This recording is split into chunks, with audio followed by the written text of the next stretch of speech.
Voilà, le devenir ici de l'être humain, ou alors disons plutôt du corps de l'être humain. Quand vous serez enterré, il n'y aura pas de tapisserie, comme on le dit souvent, il n'y aura pas de moquette, il n'y aura pas de lumière tamisée, il n'y aura pas de gens qui vont vous soutenir, qui vont vous aider parmi vos proches, parmi vos parents, parmi vos enfants. Seul celui qui a accompli des œuvres salutaires pourra goûter à la félicité, même dans cette demeure. Car le prophète alayhi afdalus salatu wa taslim nous a rappelé que Al-Qabr, rawdatun min riyadil jannah, ou hufratun min hufarin niran, que cet endroit, soit il sera un jardin parmi les jardins du paradis, soit un trou profond parmi les abîmes de l'enfer ou l'abîme de l'enfer.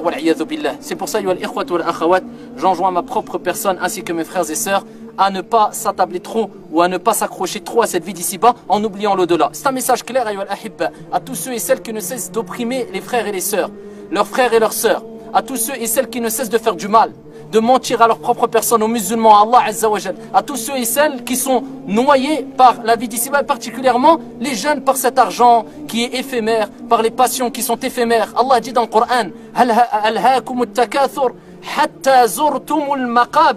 la course aux richesses vous distrait tous jusqu'à ce que vous visitiez. Naam, c'est simplement une demeure intermédiaire, ya ibadallah, al-barzakh, avant de rencontrer ton Seigneur tabaraka wa ta'ala. La course aux richesses vous distrait tous jusqu'à ce que vous rencontrez ici votre Seigneur tabaraka wa ta'ala, mais avant cela, jusqu'à ce que vous visitiez les tombes. C'est pour ça, celui qui veut méditer comme il se doit, qu'il regarde les 4 blocs de terre et qu'il se rende compte et qu'il soit sûr que ça c'est sa demeure. Naam, ça c'est sa vraie demeure et ça c'est ce qu'il attend.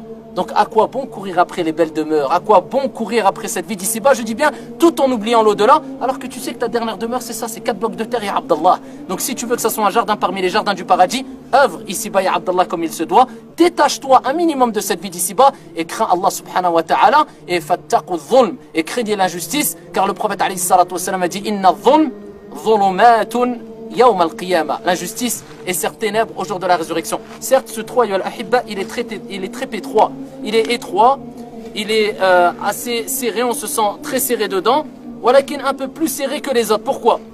Peut-être vous allez me dire, est-ce que n'importe quelle personne qui va être enterrée aura la même dimension que cette tombe-là? Nous disons non. Simplement, ça c'est un message à ceux qui croient qu'ils sont invincibles, qu'ils sont immortels, ou parce qu'ils ont 18 ans, ils ont encore toute la vie devant eux. Allah subhanahu wa ta'ala rappelle que le petit doit mourir, que le grand doit mourir, que le fort doit mourir. Al-Qawi, il va mourir. Et le faible, Al-Da'if, il va mourir. Al-Faqir, le pauvre, il va mourir. Al-Ghani, il va mourir. Il y a même des enfants avant qu'ici, ayyuhal ahibba, ils sortent du ventre de leur mère,